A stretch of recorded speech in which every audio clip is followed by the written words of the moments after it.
Hi everyone, welcome back. I hope you're all doing well, and I can't even believe I'm about to say these words, but before we get started, I just want to thank you all so much because we finally reached 1 million subscribers. And I'm like, what? When I started making these true crime videos about 3.5 years ago, I never in my wildest dreams thought that I would reach 1 million subscribers. My goal from day one was always 100,000, and I always thought that that was just like not possible. And without all of you watching and supporting, that would never have happened. And I just want to take this time to just thank you from the bottom of my heart. Not a day goes by where I'm not thankful for every single one of you, because you guys are the best audience I could ever ask for. You're all so kind and thoughtful and respectful, and I love reading all of your comments on my videos. You have the best insights on these cases, and I just feel like every single week I upload a video and I just talk to all of my friends about true crime, because that's what you guys mean to me. I just feel like we're this big family. You are everything to me, and I love you all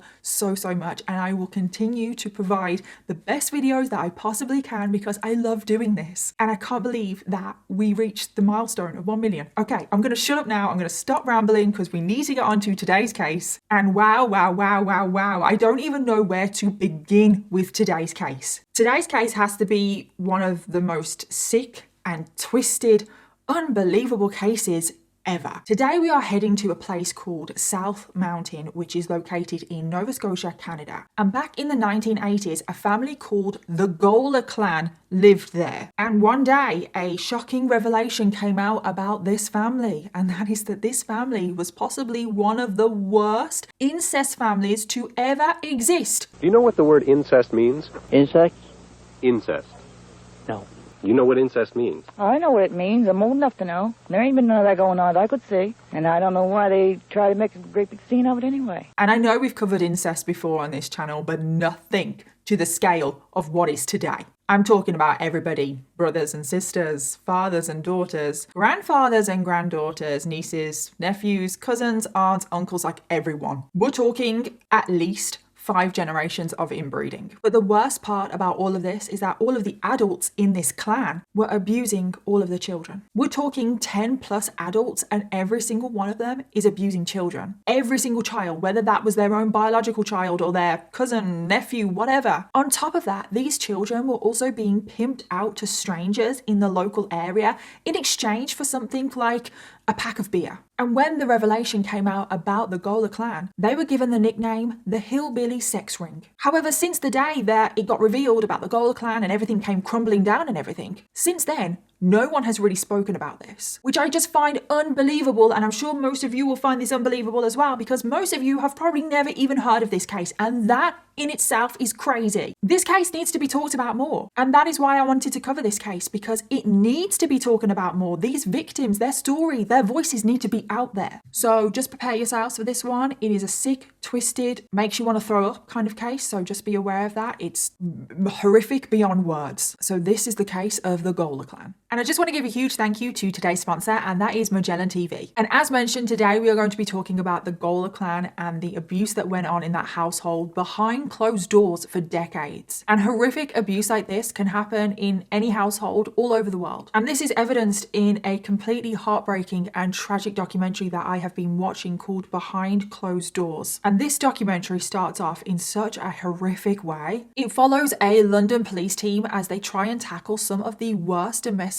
abuse cases that you can come across. And almost immediately you're taken into a home where someone has dialed 999 because they need immediate assistance. And when the police arrive and they see this woman who is the victim of domestic abuse, oh my God, my jaw hit the ground. Her face is black and blue. It is swollen. There are cuts everywhere. She's unrecognizable. I don't think I've ever seen somebody beaten up so badly before. Her clothes have been torn, there is blood splattered on the wall, and she is visibly terrified. And the police sit down and talk to her and ask her, who did this to you? And the perpetrator behind this attack on this woman was her loving boyfriend of 5 years. So not so loving. And that's the thing about domestic abuse. The person that you sometimes love and care for more than anyone in the world is the person person inflicting such brutality on you. And that is what this documentary dives into, the lives of the women that are affected by domestic abuse. And I highly recommend this documentary behind closed doors. It is a difficult watch though, so I just want to warn you there, but I highly recommend it. And you can watch this documentary by going to the documentary streaming service Magellan TV, which you guys all know by now. I love Magellan TV, and if you like documentaries, Magellan TV is for you. So if you are a true crime junkie, which if you are here, I assume you are, Magellan TV is perfect for all of us, but Magellan TV have documentaries on pretty much every single genre that you can think of. And best of all, Magellan TV are offering every single one of you guys a free 1-month trial. So if you guys wanted to take advantage of that incredible offer, go to the link in my description box, which is try.magellantv.com/Danielle Kirsty. And using that link really does help out this channel because it lets Magellan TV know that you came from this video. So go click on that link, get your free 1-month trial of Magellan TV and start watching as many documentaries as you want. So thank you again to Magellan TV for sponsoring today's video, but thank you to every single one of you watching right now, because truly without all of you guys, I wouldn't get opportunities like this. And now let's jump into today's case. So we are starting today's case focusing on a man called William Gоlеr, who you will come to realize is kind of like the ringleader,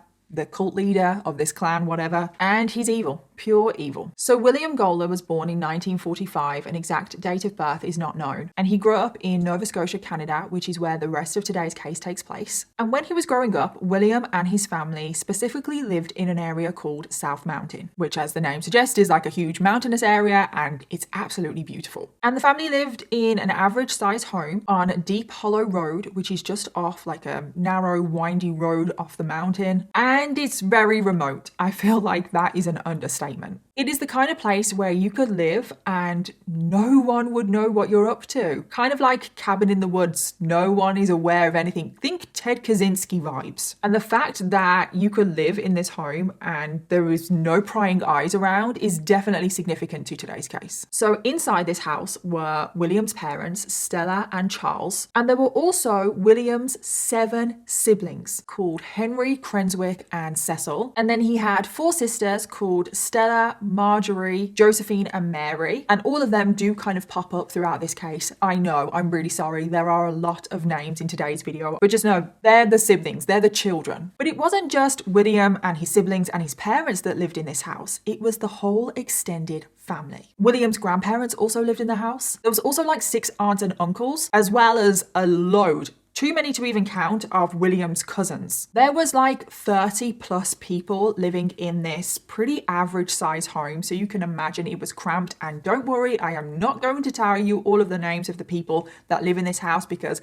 1, it's not needed, 2, it's confusing, and 3, we just don't have time. But there is a picture of the Gоlеr clan family tree, which I will put on the screen if you are curious about all of the people in this house. But as you can imagine, all of these people living under one roof, it's pretty cramped. There's no room, there's no privacy, there's nothing. And if we're talking about the house, it was not in a good state whatsoever. If you saw this house from the outside, you would think that it was abandoned. It was run down, it was neglected, there was no running water, the walls were crumbling, there were rusted cars outside the front of the house, there was rubbish everywhere. The family also lived in extreme poverty. I don't think any of the adults ever had a job. And the way that they survived is that they lived off the land. They would just find food from the land, they would hunt, they would look for berries. They did have like a few scraggly chickens, but it wasn't easy for the family just to survive. And the conditions inside of the house were absolutely appalling as well. There was just a few really old, dirty, very disgusting mattresses on the floor, which everyone had to sleep on. And literally there was only a few mattresses. I don't know exactly how many, but there was like 3 or 4 mattresses on the floor for 30 plus people. No one ever cleaned the house. No one ever tidied up after themselves. So there was rubbish also piling everywhere inside of the house. It was also very damp, very moldy. They didn't have a toilet. They just had a hole in the floor, which the adults made the children clean. The adults never did anything in this house. The children had to do everything. There was also no bath. There was obviously no running water. So nobody ever showered. showered, bathed themselves. The children, when they went to school, they were very dirty. They did smell a lot. And the family just lived in complete squalor. It was just not a good environment for anyone to live in, let alone children, young children, babies. And right now, this is currently in the 60s. And there is a massive divide in the area between what has been called the mountain folk, who were people like the Gоlеr family, who were seen as lower class. They were poor, possibly living in poverty.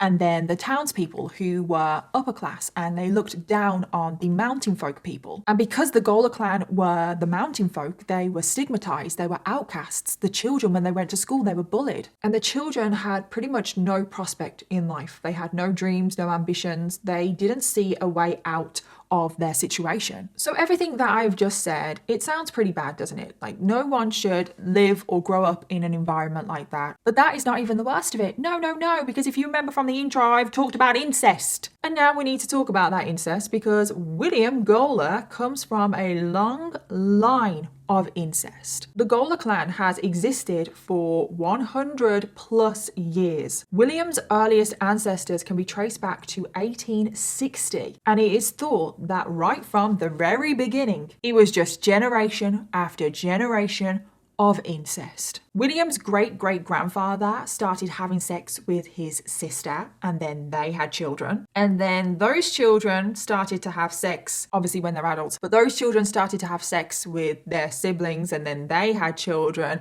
and then so on. And then you eventually get to William's generation, which is approximately the 5th generation of inbreeding. And because of the incest and because of how long it was going on for, William and his siblings were born with a whole host of mental and physical deficiencies. They were all illiterate. They all had extremely low IQs. William was described by teachers as dull-witted and slow, and he left school at the 5th grade. And most of his siblings left even earlier than that. Some of them also had physical disabilities that meant that they struggled in just everyday life. William's brother Cecil was actually paralyzed from the waist down, and he had to use a wheelchair every single day. And it is also said that William and his siblings were prone to volatile and violent, angry outbursts, which will become very apparent as we go through this case. So that was William's childhood, which was not a great one. But now we skip forward to the 1970s. William is now a young adult, and this is where today's case really starts to take shape. Because at this point, the Gоlеr clan, they all still lived in this same house, which is just, like I said, a pretty average size house. There's a couple of like outer buildings scattered around, but it's pretty much just one house. And there's approximately 30 plus people living in this house.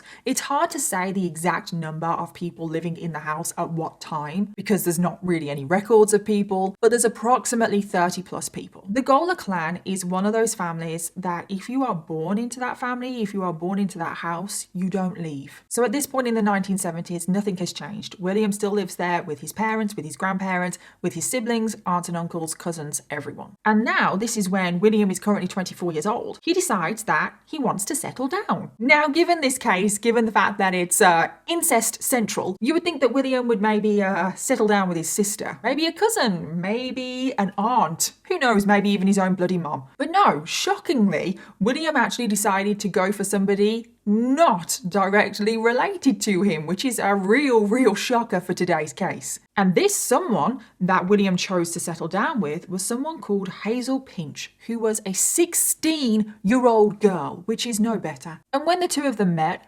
Hazel was forced to enter into a relationship with William. She had no choice in the matter. And that is because in this community that the Gоlеr clan lived in the 1970s, it was very male dominated. Women, they didn't really get a say. If you were told to marry somebody, you had to do it. And this is what happened to Hazel. William Gоlеr was seen as a catch. He was seen as a good man to marry. And Hazel was forced into marrying him. And then pretty much as soon as she got married to him, she was forced to start having children. And these 3 children were Sandra, who was the eldest, Donna, who was the middle child, and Lisa, who was the youngest. And these 3 children are very significant to today's case. Today's case really does kind of center on these 3 children. So now that William had this young wife and these children, he now felt really powerful. He felt confident. He was very cocky. And this is when he believed that he should take his rightful place as the leader of the Gоlеr clan. Because at this point, William's parents, they were still kind of in charge. His mom, Stella, was actually the matriarch of the family. But William decided that he wanted to take over from his parents. And William, I haven't mentioned this yet, but he is a massive bully. He had a massive temper. He could fly off the handle at any moment, and people were scared of him. And William, he wasn't the oldest sibling. He wasn't even the strongest sibling who possibly would be the leader of the Gоlеr clan. But William was the most intelligent. Even though he still had a very low IQ and barely any education, it is said that William had natural common sense. He was pretty gifted when it came to manipulation. He was a really good talker. He was cunning and sly. He was more articulate than everybody else in his family. He was able to talk his way out of situations better than anybody else. And it's really, really weird because there is a documentary on this case that is from like the 1980s, so it's not the best quality, but you can see William talking and then you can see his siblings talk. As far as I'm concerned, the people in town or anywhere else probably done just as bad, if not worse. We even getting all kinds of dirty names called by here at nights and a bunch of foolishness, I guess I would call it. And you can see the difference. You can see that William, he does articulate himself so much better. He is a better talker. And so because of this, William soon rose to being the leader of the Gоlеr clan. William's parents even started following his every word, and Stella, his mom, like I said, she was the matriarch, she would back her son up all the time. Stella was one of those mothers where William, her golden boy, could do no wrong. So William was now in charge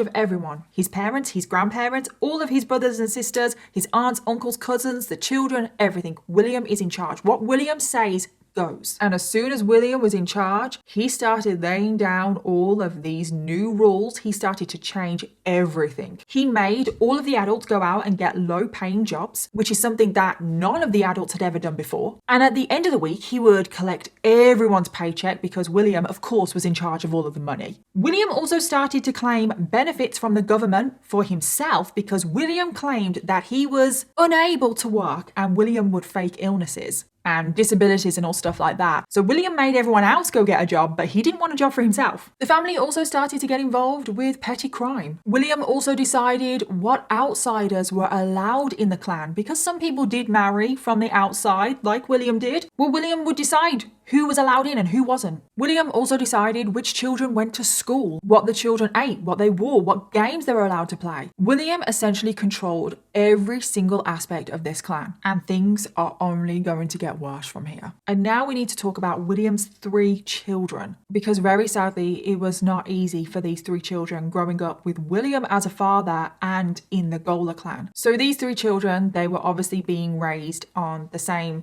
property that William was raised on as a child and so forth. Like I said, no one ever leaves this house. And they were being raised in this house alongside all of their cousins. And there's approximately 13 children right now living in the Gоlеr clan. And I won't list all of their names because it will just get way too confusing, but you can see all of their names on the family tree. And the house, it was getting worse and worse. As the years were going by, the house was becoming more and more run down. There were no curtains in the windows. The window panes were thick with dirt. Light fittings with no bulbs were hung from the walls, and it was just so damp. It was moldy. There was still no toilet. There were still rusted cars outside the front. Rubbish was everywhere. The grass around the property was so overgrown it came past your hip. There was insects and rodents in the house, and their droppings everywhere. There was a broken fridge outside of the house with exposed wires. Dirty mattresses was all anybody had to sleep on. And inside the house, it was even worse because the walls were crumbling away. There were some walls that didn't even exist anymore because they had crumbled away so much. And the family just used plastic sheets or shower curtains as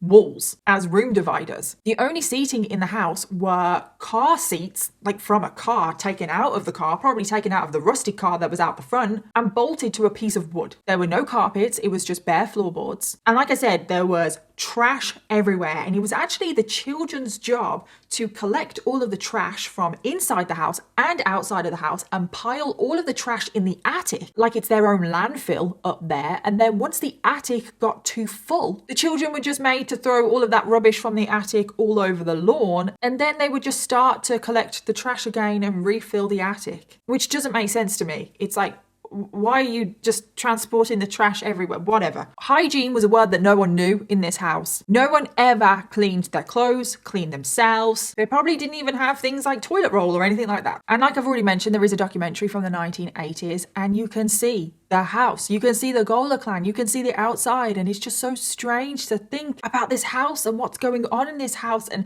who this family are and the generations of incest and just the awful, poor conditions that these children are living in. And if these conditions aren't bad enough, the situation for the children was about to get so much worse. And I do need to give a trigger warning here, because we are going to be talking about physical and sexual abuse towards the children. Because William, he's obviously now in charge of the Gоlер clan. He led the clan with an iron fist. We know that he has a temper, he can fly off the handle at any moment, and he loves to start fights, and he's a bully. So if any of the children didn't do what he wanted, he would beat them up. And the abuse started when the children were so young. The children were no older than like 5 years old when they started to get beaten. They were constantly abused every minute of every day. There was always a threat that they would get beaten up. But it wasn't just William doing the beatings. It was all of the adult male family members, which obviously included William's brothers, his cousins, his brother-in-laws, and the children would turn up to school with bruises all over their face. William and the Gоlер clan, they didn't hide the fact that they abused the children. The children would go to school black and blue from being beaten with fists and also wooden objects. William would also push the children down the stairs as punishment. Donna, his middle child, William pushed her down the stairs when she was just a baby, which resulted in her breaking her leg and leaving her unable to walk until much later than her siblings. But William's favourite punishment for the children was to get that rusted car that was out the front, get the children's fingers and slam the boot of the car down on the children's fingers, which I can only assume resulted on occasion with broken fingers. There was another time where William took his oldest child, Sandra, and shoved her in the narrow space between the wooden stove and the wall, which was obviously blazing hot, and he left her there until her hair was singed and her skin had completely blistered. Not just that though, William had an attack dog called Sheba, who he left chained up outside, and William had trained this dog to be aggressive. He actually trained this dog to attack people, and William would abuse this dog, obviously, and William would antagonize this dog, rile this dog up so the dog would attack people, and William would threaten all of the children of the Gоlер clan with this dog. He would say, I'm going to set Sheba on you. Sheba's going to eat you. And it wasn't just an empty threat, because there were occasions where William would release the dog to attack the children, and the dog would bite the children. And as you can imagine, the children living in this environment, they are so traumatized, constantly walking on eggshells, never knowing if what they're doing or saying is going to result in a beating or getting pushed down the stairs or having an attack dog set on them. So Sandra, Donna and Lisa's life at this point is absolutely awful, and we haven't even covered the worst of it. And we will get back to that in a moment. However, the children did have some respite, some positivity in their life, and that was school, because school was their safe haven. They were lucky that they were even allowed to attend school, and when they attended school, they got away from the clan. They got away from William. And I was actually shocked when I found out that the children even went to school, because when you hear about families like this, like clans or cults or whatever, they normally don't want any outside influences. They don't want the children to go to school and get corrupted. And if it wasn't for the benefits that William was receiving because he was sending the children to school, he wouldn't have done that. He was only sending the children to school for benefits. And don't get me wrong, the children, all of the children, but Donna, Sandra and Lisa, they don't have it easy at school. The fact that they come from the Gоlер clan, they are bullied and they are stigmatized. They turn up to school with bruises on their face. They smell, their clothes are unwashed, which only led to more bullying. So they didn't have it easy at school. But in comparison to what they went through back at home, it was like a walk in the park. And the children, they love school. The teachers saw them, took pity on them, clearly knew that something was going on at home. And the teachers gave the children love, care, affection, attention that the children never received at home. The children also loved getting an education. It made them more confident. It made them feel empowered. On top of all of this, they also got food at school, because food was a rarity at home, and William also used food as a punishment. Like, he would withdraw food if you acted up. But when they were at school, they got a hot meal every single day, because I don't know who, I think it was a teacher or someone at the school, took pity on the Gоlер clan children and paid for their school meals. So there was just one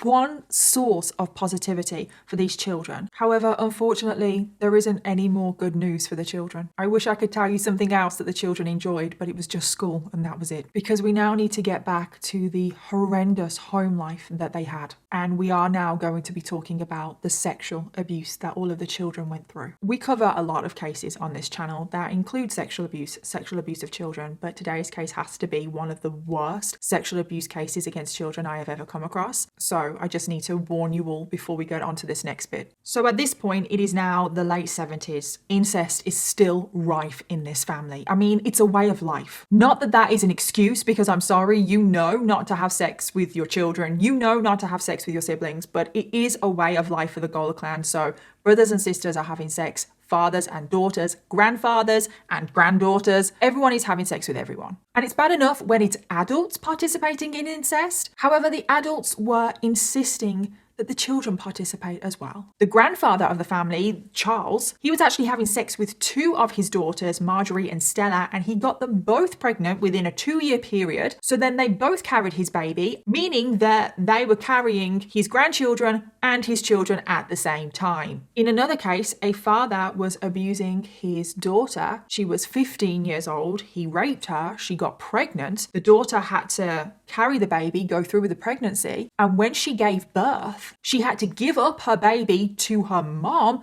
Then the mom raised the baby as her own. So then the daughter had to pretend that this new baby was her sister when it was actually her daughter. Did that make sense? Because it makes your head hurt. And that is just the tip of the iceberg. Because tragically, all of the adult males in this family were abusing all of the children in this family. All of the children, both boys and girls, were exposed to this abuse. And this sexual abuse would start at a very young age, from the ages of around 5, if not younger. Donna, the middle child of William, can remember the first time that she was sexually abused, and she was approximately the age of 5 or 6. And she remembers going to kindergarten. It was actually her last day at kindergarten, so she was all happy. She'd had a good day at school. She came home and William, just out of the blue, raped her. And from that day going forward, she would be raped on a regular basis, if not a daily basis, by her own father, William, as well as probably every single other adult male in that family. And of course, she wasn't the only one. All of the sisters, Sandra, Donna, and Lisa, they're all being sexually abused by their father on an everyday basis by every other adult male in that family. And of course, every other child is as well. They're all facing this. 12-year-old Pam, who is the cousin of Donna, Sandra, and Lisa, she is also being sexually abused by William on a daily basis. William was also sexually abusing his 9-year-old niece, Sally, as well as his other niece, Annie, who was just 5 years old. He was also abusing his 2 nephews, Doug and Matt, who were aged 14 and 9. It's just horrific. And the sexual abuse is the worst you can think of. You guys know that I go into detail in these cases. I don't shy away from anything. But when I was reading the book on this case, I just couldn't believe what I was reading. And I don't really want to repeat what I read. And I don't want to go into detail about the sexual abuse because it's some of the worst that I've heard about when it comes to children. So just think about the worst sexual abuse that you can think of and every single kind of sexual abuse that you can think of. And that is what is being done to these children. I just don't know how anyone could inflict that on anyone, let alone children as young as 5 years old. And like I said, it wasn't just William, it was every single male adult in that family. The uncle, Crenswick, was possibly the worst offender, if you want to call him that. He was definitely the most violent, rapist, sexual abuser out of the family. And there was definitely some violence to his sexual abuse. That's what he got off on. And he would violently rape Donna, Sandra, and Lisa. And William would just be there watching, egging him on. William's other brothers, Henry and Charles, they were also involved in the sexual abuse, as well as all of the brother-in-laws, so the men that married into the family. The culture of this family was basically like,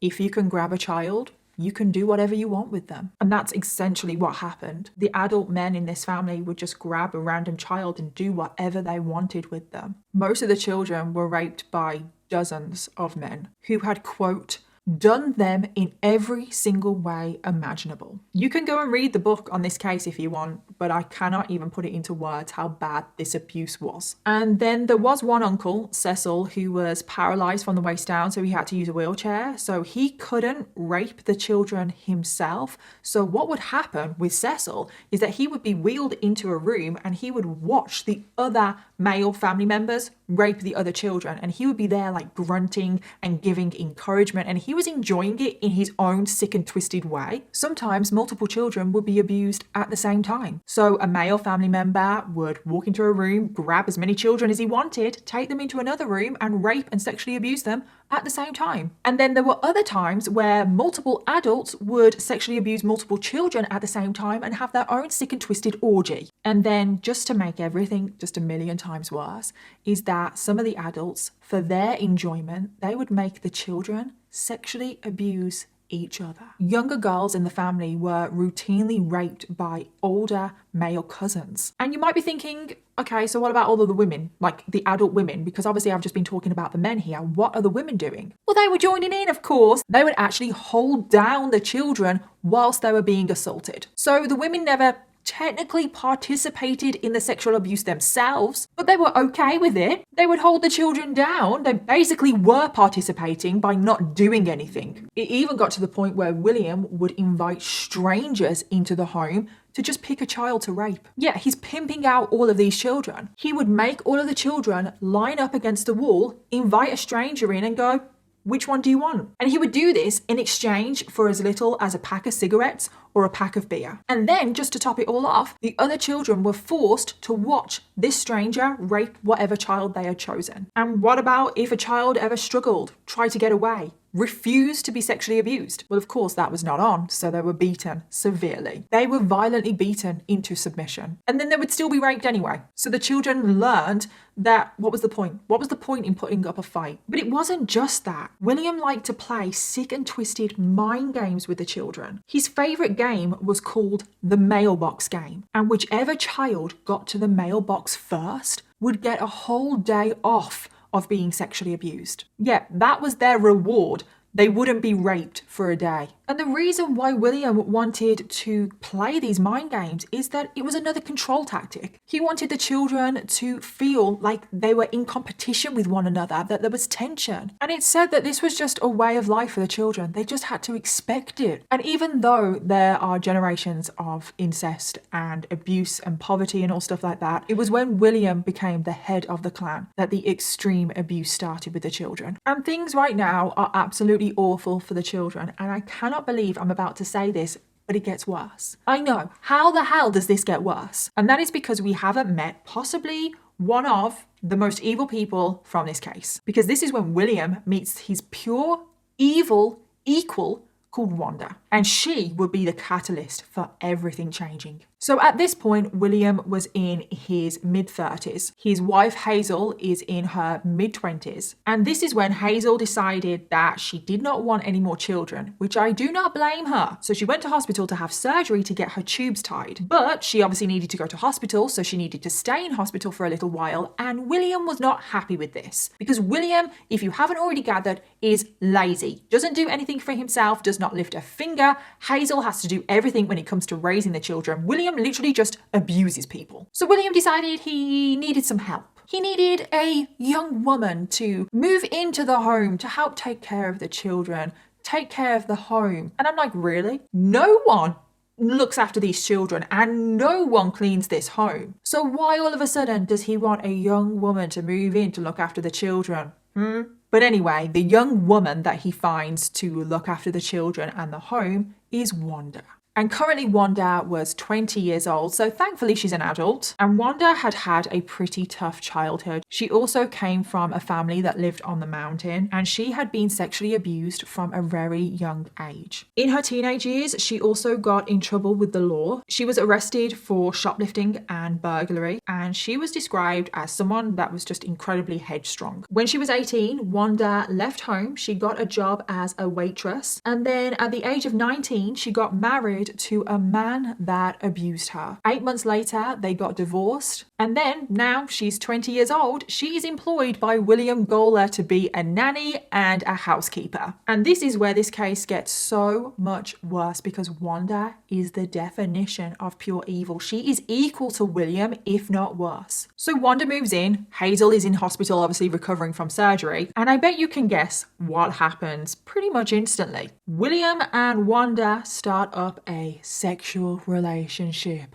Oh my god, shocker. Like that wasn't William's intention to begin with. So apparently the story is that Wanda moved into the home to look after the children, to take care of the home, but there was no spare beds. So she just had to sleep in the same bed as William. Or should I say same mattress as William. And you know, what's someone going to do when they're on the same mattress as someone? Well, obviously they're going to have sex. And apparently Wanda had a very high sex drive, so William was just happy to do his part in helping her. William was just being a really good guy. He was having sex with Wanda, making sure that she was pleased, whilst his wife is in hospital recovering from surgery. And whilst Wanda is in the home, she never actually did any housekeeping. She never looked after the children. I don't even know why she's there other than to have sex with William. She basically is just the female version of William. She was incredibly lazy, and as soon as she moved into that home, she kind of did become William's second in command, and she expected everyone else to do everything for her. So eventually Hazel recovers from her surgery and she moves back to the home. And of course, this is the only reason why Wanda is there. She's only supposed to be there in place of Hazel. But now Hazel has moved back, Wanda won't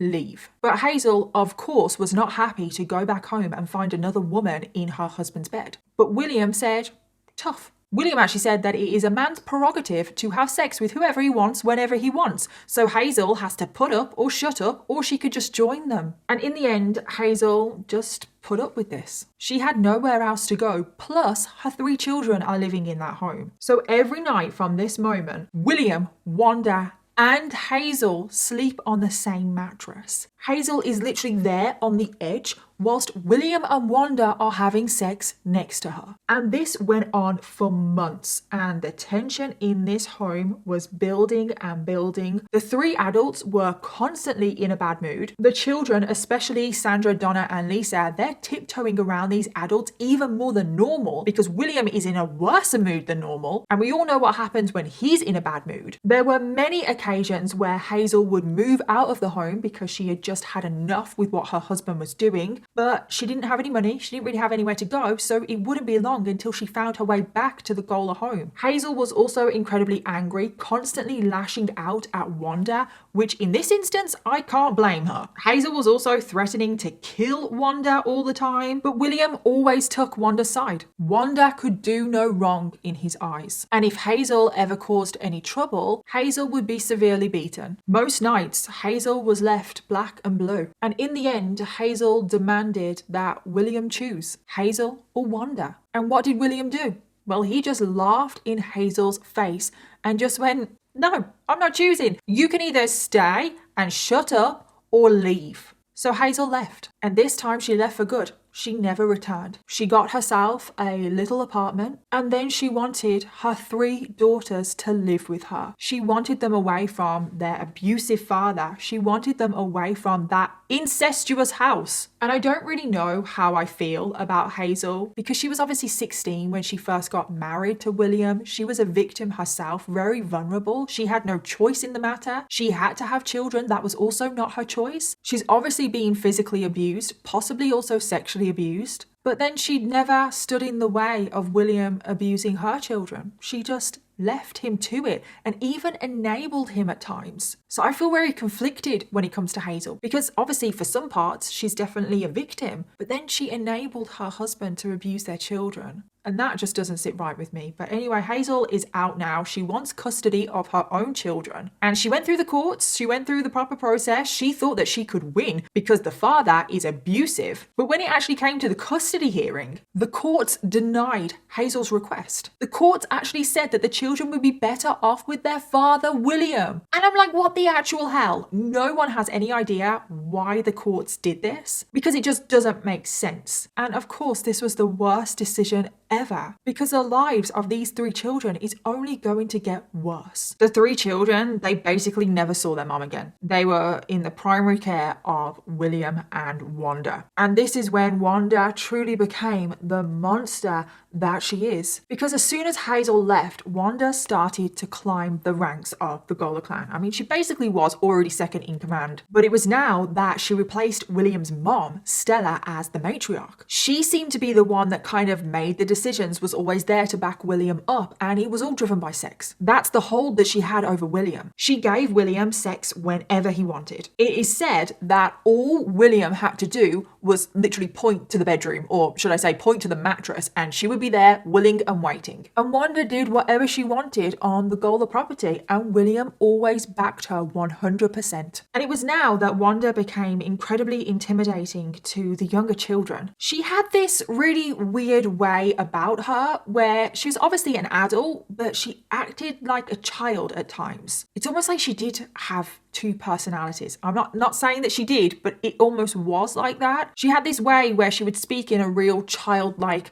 way, and her voice would be quite high pitched, and she would carry around a doll that she would talk to. But she would also use this doll as like a puppet to say really mean things to the children. But she would have conversations with the doll, and she would ask the doll's opinions on things. It kind of was like an imaginary friend. So she has this like real weird, strange, bizarre, childlike way about her. And if the children ever went against Wanda's word, the children would get beaten severely. But they wouldn't get beaten by Wanda. She would instruct William to do the beating on her behalf, and he would beat the children black and blue on her command. And it got to the point where the children were actually more scared of Wanda than they were of William, because it seemed to be Wanda that could control William. And when I say things get worse with Wanda, I really mean that, because now Wanda starts sexually abusing the children herself. And this is quite rare to have a woman sexually abusing children to the extent that Wanda is, because as far as I'm aware, none of the other women actually with their own hands sexually abused the children, but Wanda did, and she did it without flinching. Her first victim was Sandra, which is the oldest out of William's children, and she was just 10 years old. This happened as soon as Hazel left the home for good, and Wanda grabbed Sandra, dragged her into the bedroom, and forced Sandra to perform oral sex on Wanda. And this would happen over and over again. Wanda would grab Sandra, make Sandra perform oral sex on her, but then Wanda would also perform oral sex on Sandra. But it gets worse because Wanda would make the other children watch. And this was just pure intimidation, because Wanda was essentially saying to the other children, if you don't do as you're told, that is going to be you next. But there was also another purpose for this. It was to normalize this behavior. If the children were exposed to the sexual abuse from Wanda, when it came to their turn to be sexually abused by Wanda, there wouldn't be so much resistance. And Wanda was just pure evil. She wasn't as volatile or as angry as William, but she was more cunning, more sly. She would play more mental games with the children, intimidate them more in her own way,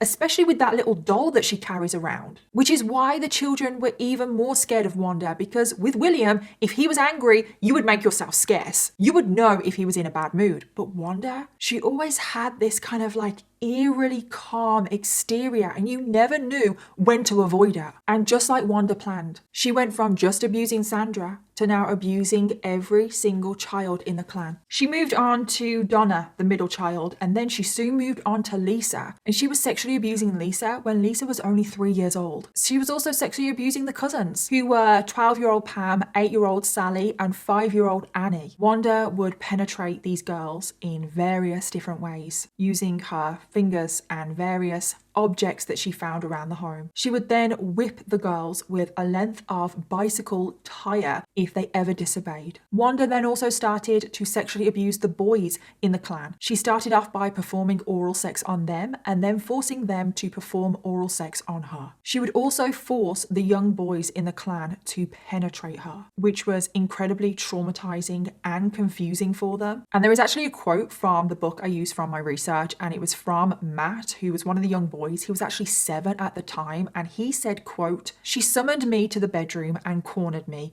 She played with my boat and tried to stick her fingers up my bum, and then she put the boat in my bum." And to think about those words coming out of a 7-year-old's mouth, it's just heartbreaking, and it fills me with so much rage. And it doesn't stop there, because Wanda made her way through the boys now in the clan. She moved on to 8-year-old Michael, who she summoned to the bedroom to, quote, punish him for being bad. She then moved on to another cousin, who was Jeff. He was just aged 11, where she literally just randomly one day grabbed Jeff, pulled him behind a woodshed, pulled his pants down, and just started raping him. It is also said that Wanda lured the teenage boys of the clan to have sex with her as well in exchange for cigarettes. She would order them to, quote, kiss and feel her breasts and do her front and back. And the book goes into quite graphic detail of what Wanda does to all of the teenagers, all of the children in the clan. And it has to be some of the worst sexual abuse I've ever read, which is rare for a woman. I'm not saying that women don't sexually abuse children or sexually abuse people. I am not saying that at all. I know they do. But to read about a woman sexually abusing children in the way that Wanda was, that is incredibly rare. And to just do it to all of the children, it's just, oh my God, it makes me so angry. On top of all of this, Wanda would also invite the male family members to watch her sexually abuse the children, because she got a thrill out of people watching. William would be an avid viewer of Wanda abusing his own children. And William and William's brother Cranswick would quite often join in the abuse. And this abuse is just absolutely horrific, and it went on for years. We are now heading into the 80s, and Wanda is still there. Wanda is still abusing all of the children, along with all of the other males in the family as well, because none of that has stopped. And at this point, because it had been going on for so long, some of the children actually did try and reach out for help. It seems like Wanda was the tipping point for a lot of the children, because the abuse from her was so bad and so relentless. A lot of the children just couldn't cope with even living anymore because of what Wanda was doing to them. So the children tried to reach out for help. They initially went to the other women in the Gоlеr clan, but of course that was no use, and the women just ignored the children, just didn't care. I mean, they knew what was going on, so they were not exactly going to be helpful, were they? Sandra, the eldest out of William's children, actually ran away twice.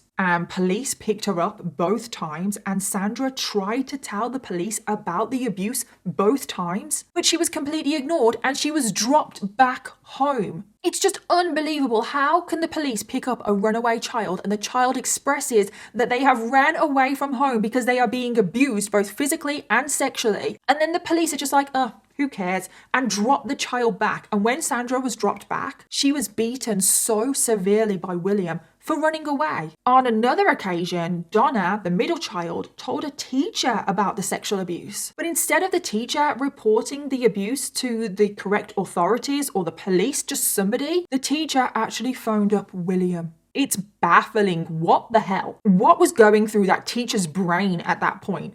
Under no circumstances, if a child comes to you and expresses that an adult is abusing them in whatever way, under no circumstances do you then phone that adult directly and confront them.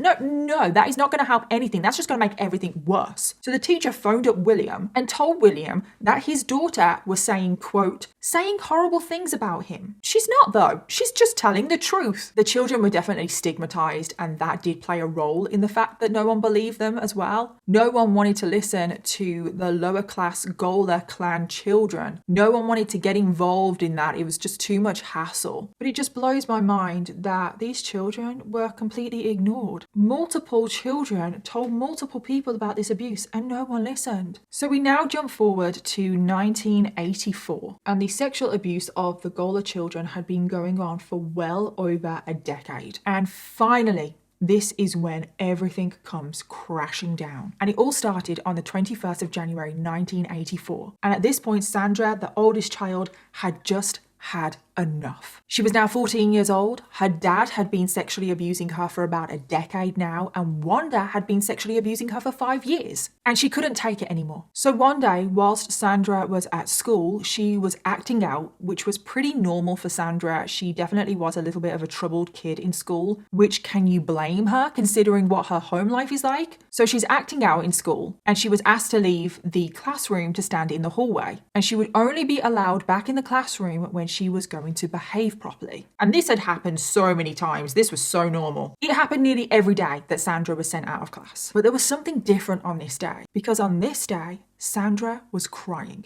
And the teacher had never seen Sandra cry before. So the teacher knew that something wasn't right. So the teacher followed Sandra out into the hallway and asked her, like, is everything okay? And Sandra just broke down in tears and she blurted out that her dad was, quote, doing her. And the teacher was like, what do you mean, doing you? And Sandra responded, quote, you know, using me, like his wife, screwing me. And the teacher could not believe what she was hearing. And thankfully, this was a different teacher, because remember, Donna had reported what was going on to a teacher previously. No, this is a different teacher. And thankfully, this teacher decided to do something. So the teacher called social services, and immediately a social worker was sent out to the school, who was a 30-year-old woman called Dale. And thankfully, Dale was a social worker that was willing to listen and help. Because social workers were aware of the Gоlеr clan, and with the stigma around this family, no one wanted to deal with the Gоlеr clan. It was too difficult. It was just a bit murky. No one really wanted to get involved. Well, Dale was not from the area, so she didn't have that same stigma towards the Gоlер clan and the children. She didn't care. She just saw a child in need and wanted to help, which is her job. Shocker. So Dale started questioning Sandra about what she had said about her dad. Like, what do you mean? Screwing you? Like his wife? Like, what do you mean? And this is when Sandra told Dale that her dad had, quote, been screwing her since she was a little girl, and it was happening approximately 15 to 20 times a month. Sandra then went into graphic detail about all of the sexual abuse, all the kinds of penetration that she has been put through, oral, anal, just the objects, wonder. Sandra said that the abuse would happen everywhere, in the bedroom, in the cellar, outside, in the outdoor shed. It would happen anywhere and everywhere. Sandra also said, quote, that she'd been done in so many times and so many ways that all the details blended into each other. And then one final shocking revelation came out. Sandra said that her dad, William, wanted her to carry his baby. I know, yes, William is trying to impregnate his daughter Sandra so she could carry on the long line of incest in this family. And this is what was breaking point for Sandra. She had put up with the sexual abuse for over a decade. That was nothing new, unfortunately, but it was the fact that William now wanted to impregnate her. Sandra was like, no, this is not happening. And this is why Sandra had finally broken down and asked for help. And I'm just so thankful that she came across a teacher who then came across a social worker that were willing to help these children. Sandra added one last thing. She said, quote, I just know I don't want to be used as his wife no more. I don't want to have his baby. And with that,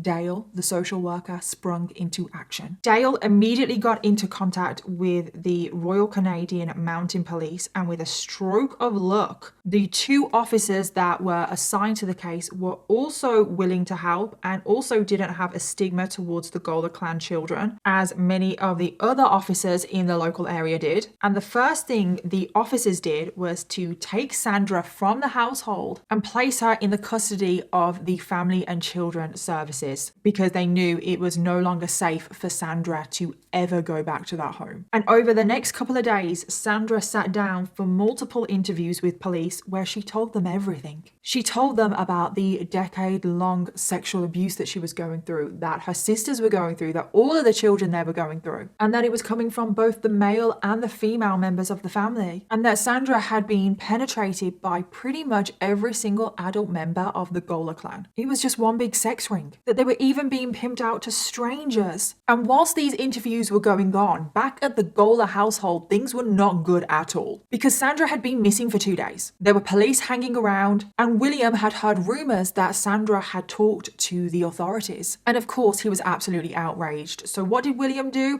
Well, he threatened his other 2 daughters, Donna and Lisa, and all of the other children in the clan, and said that if they ever spoke to the authorities, only bad things would happen to them. And Donna, the middle child, she was absolutely terrified, but she was terrified for her younger sister, Lisa. Donna had practically raised her younger sister, Lisa, as soon as their mom, Hazel, had walked out. And the thought of being separated from her younger sister was just too much to even bear, so Donna swore not to say anything to anyone. But when Donna got to school the next day, she was pulled aside by the principal and she was taken in to have an interview with the police. And Donna was not happy for multiple reasons. Number one, she had tried to get help years ago, but no one listened to her, so she immediately didn't trust anyone around her. But two, she wasn't happy because she had sworn not to say anything to protect her younger sister. But these officers, they were very, very understanding about the situation. Sandra had filled them in on everything, so they were so patient with Donna. They didn't push her, they didn't pressurize her. They wanted Donna to know that she would be safe. They didn't launch straight into making accusations about William. They took their time, they took loads of breaks. They even took the girls to Burger King, which the girls had never had any food like that ever in their life. And eventually, the police were able to convince Donna that the police would look after their younger sister Lisa, that Donna didn't have to worry. And eventually, Donna caved and she told the police everything, backing up and confirming Sandra's story. So at this point, it is now the 23rd of January 1984. Police felt like they had everything that they needed. So they headed up the mountain and they arrested William Gоlеr. And the police were expecting like a huge resistance, maybe even a standoff of some sort. They feared that William might have had a gun, but no, that is not what happened. William actually came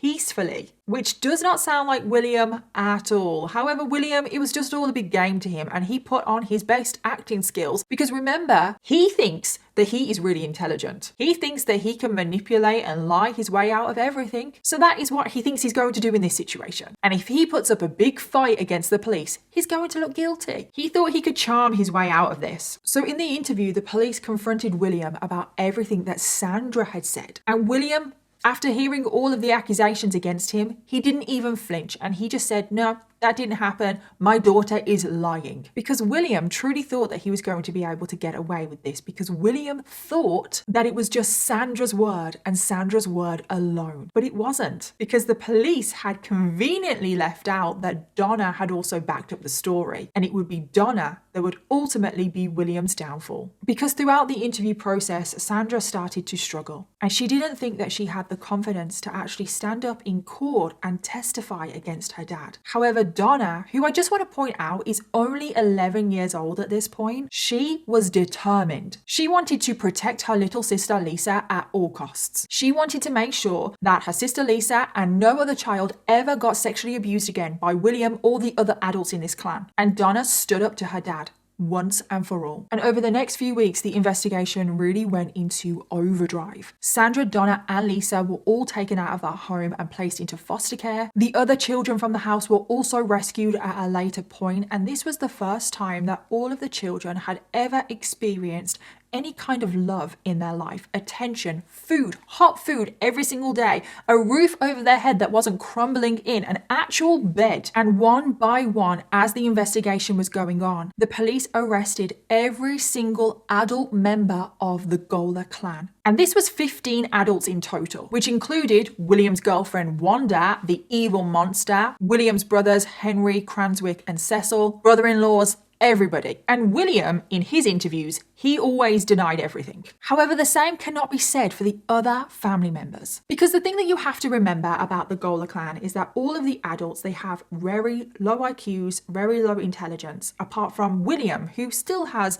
low intelligence, but he is very skilled at manipulation, which is why William was able to try and manipulate his way out of this. But the other family members, they didn't have those same skills. So they ended up just telling the police everything because they just didn't even see what was wrong with it. They didn't even seem sorry. William's older brother, Cranswick, just laughed throughout the whole interview. He openly detailed all of the sexual abuse. He was very forthcoming. He admitted that he'd, quote, screwed everything that walked on two legs in the Gоlеr compound, with the possible exception of his brothers. When Cranswick was asked if he'd ever had sex with Annie, who was the youngest child in the Gоlеr clan, and she was only 5 years old, Cranswick laughed and said, quote, I tried, but she was too small. And he went into excruciating detail about how he tried to penetrate this 5-year-old child. I have no words. He even tried to blame the sexual abuse on the children themselves. He said that the children were, quote,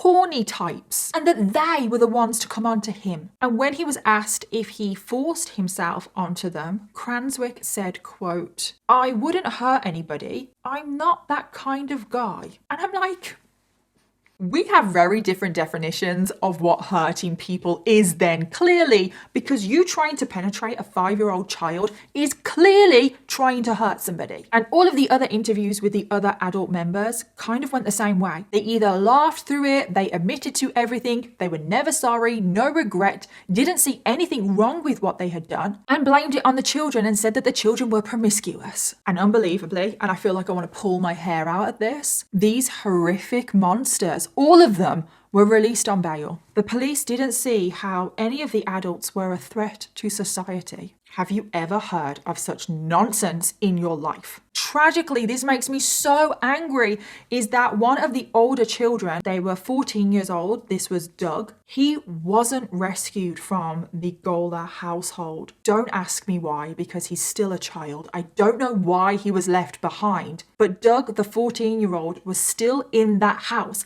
and the police have just released all of these sexual offenders on bail. So you know what now happens. All of the adults now just go and sexually abuse Doug. All of them. All 15 adults are there abusing Doug. It makes me so angry. Why couldn't they see this? Why didn't they stop it? These adults have literally admitted to raping children, and then they release them to a house that still has a child in it. Make it make sense, because it just doesn't. And whilst the Gоlеr clan were out on bail, this is when the story of the Gоlеr clan and what they had done broke in the media. And this is when the Gоlеr clan were given the nickname the Hillbilly Sex Ring. And this is also when the documentary came out that I've been speaking about throughout this video. And it's just so crazy that this documentary crew went out to the Gоlеr household and was interviewing the members whilst they were on bail. It is so bizarre to watch this documentary. But the Gоlеr clan family members were being interviewed about their crimes. You can see William and Wanda on the documentary. William, of course, denies that he did anything wrong. He said that it's just his daughter's lying, and that his daughter would regret what she said. I don't know how this started. I still don't know how it started. One kid started it all, and I bet right now she's sorry she ever started. There was an interview with William's mom, Stella, the ex-matriarch of the family, and she spoke about the fact that all of this has just torn apart her family. He broke my family all to pieces. Them Cox kids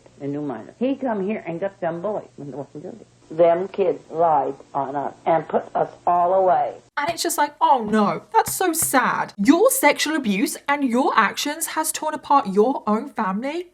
So sad. And then when it came to a brother-in-law, this was Roy, he was asked on the documentary if he knew what incest was, and Roy responded, "Insects." And the reporter was like, no, not insects, incest. Do you know what the word incest means? Insects?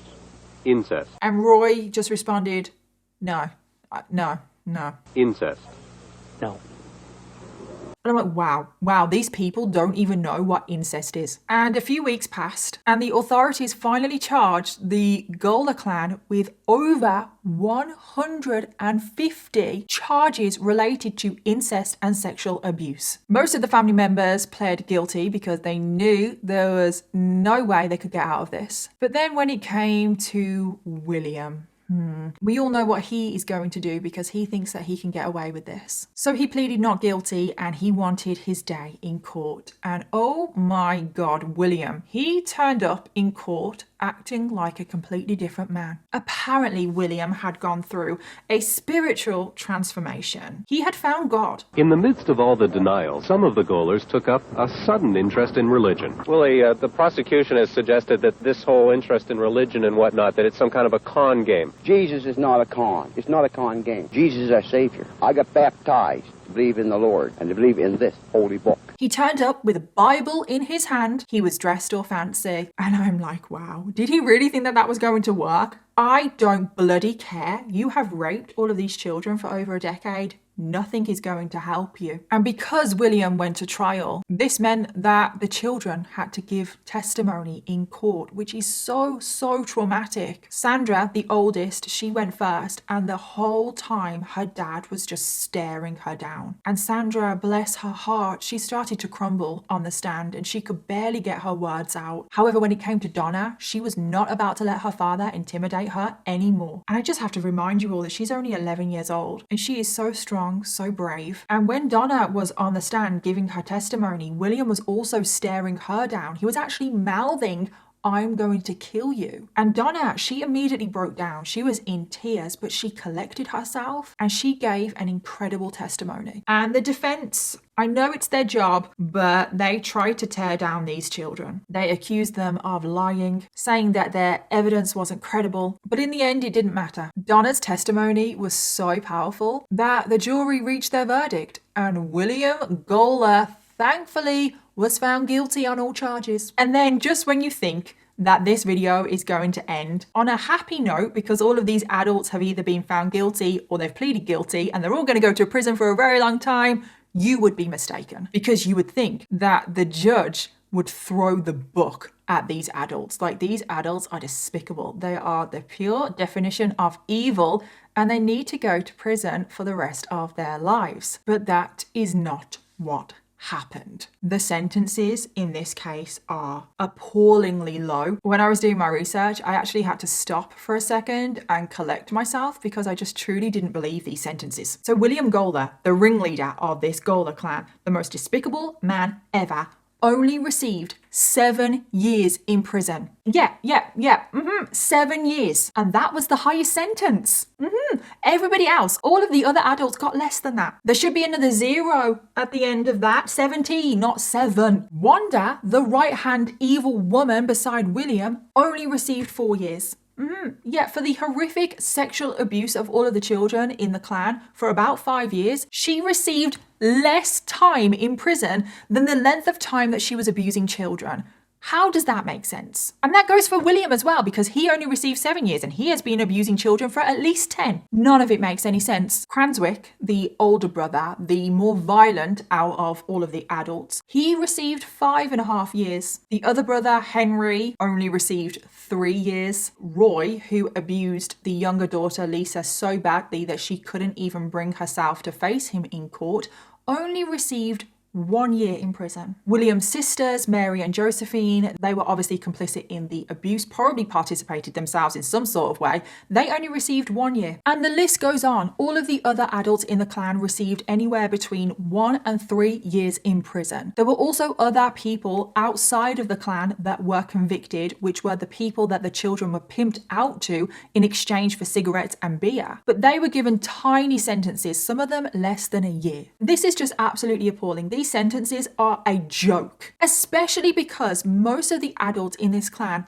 admitted to what they had done. William was found guilty in court. It's a joke. They've essentially gotten away with their crimes, in my opinion. And then after all of them had served their ridiculously short sentences, they all just returned to the Gоlеr household to live out the rest of their lives doing God knows what. And what happened to the poor children, the poor victims of today's case? Well, they all spent quite a decent amount of time in foster care. And thankfully, they were much happier. Of course they were in foster care. They finally had a normal, stable childhood in comparison to what they had already lived through. But tragically, when it came to the 3 sisters, Sandra, Donna, and Lisa, they couldn't find a home that would adopt all 3 of them together. So they were split up and adopted separately, which breaks my heart because that is exactly what Donna didn't want. That is why she didn't want to cooperate with the police to begin with, because she couldn't bear being separated from her younger sister. So that just really breaks my heart. Obviously, I'm so happy that they are safe, but I just wish that they could have stayed together. And over time, as the sisters grew up, as they went into their teenage years, they drifted apart. Sandra, the older sister, she actually did try to make amends with her father, William. She wanted to be accepted back into the clan. It was almost almost like she was suffering with like Stockholm syndrome or something. But William and the rest of the family, they rejected her because she was a traitor. They blamed Sandra for everything because she was the one that initially went to the police. They still blamed Sandra for bringing down their disgusting sex ring. And Sandra was shunned and she had nowhere else to turn to. When it came to the younger daughter, Lisa, unfortunately, I couldn't find out anything about her, so I don't know what happened to her. And then when it came to Donna, she had a terrible time of things. At 15 years old, she was thrown out by her foster mother and she just continued to bounce around from one place to the next. And then when she was 21 years old, she entered into a relationship with a man who raped her, and she actually got pregnant from this. She went on to have the child and she tried to go through the courts to get the father of her child convicted of rape, but to make things a million times worse, the rapist, the man,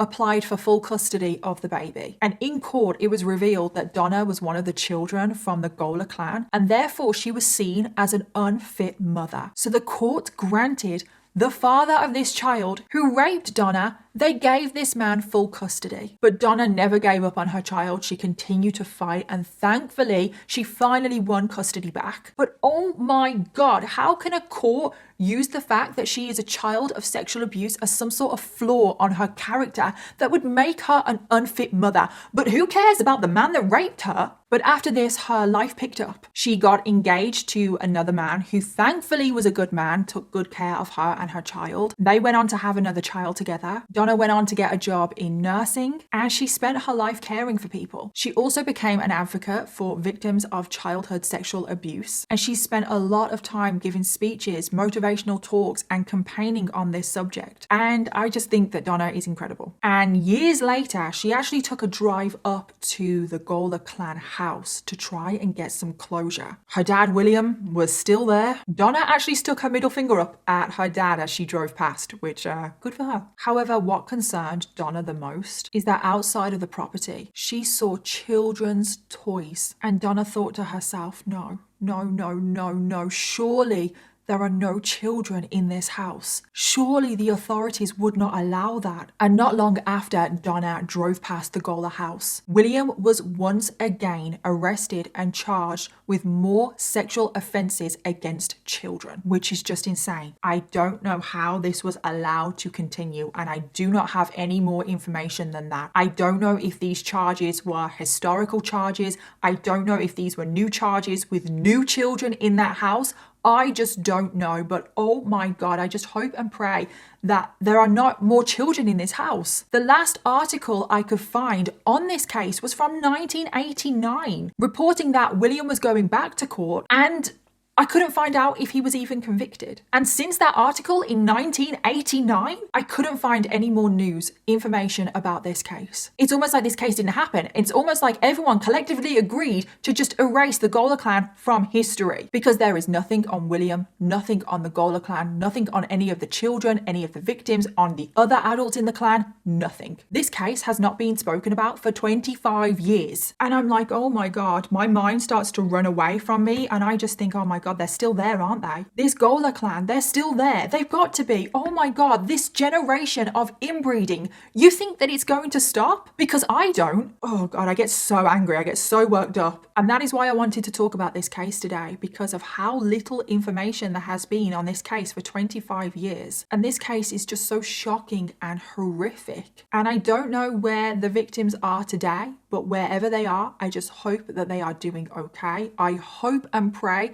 that there are not more victims of this case that we don't know about. And I just hope that the Gоlер clan cease to exist. And that brings us to the end of today's absolutely horrific, shocking, disturbing case of the Gоlер clan. As always, let me know your thoughts, theories, and opinions. And don't forget to let me know your case suggestions, because I always want to know what you want to hear next. Thank you again to Magellan TV for sponsoring today's video, and I'll see you all in my next one. Bye.